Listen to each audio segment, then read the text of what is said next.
السلام عليكم. اليوم راح احكي لكم عن داتشا داسيا او داتشا داستر او عموم الداستر. عندي هنا الهورن ما يشتغل مرات اذا ها مثل ما تشوفوها بهالطريقة يشتغل عندي. هنا عاطل عندي ها بهالطريقة يشتغل. هنا دائما يعطلن هذا. هنا افتحها بهالشكل من اكو براغي راح افتحها وابدلها. ثاني فتحت هاي البرغية اللي هنا اسفل الستيرن، راح اسحب الاناطر المفتاح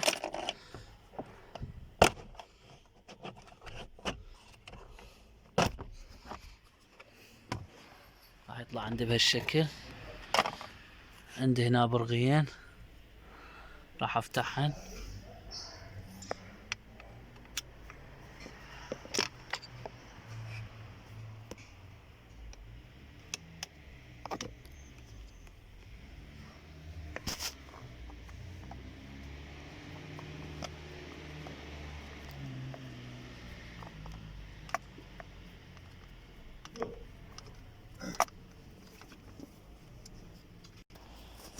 هنا بعد ما فتحت هاي البرغيين راح يطلع عندي بهالطريقة، وهنا الفيشة راح اضغط هنا واطلعه. انا فتحته بهالشكل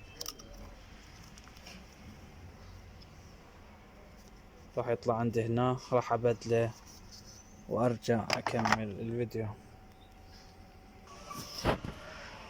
هاي بعد ما بدلناها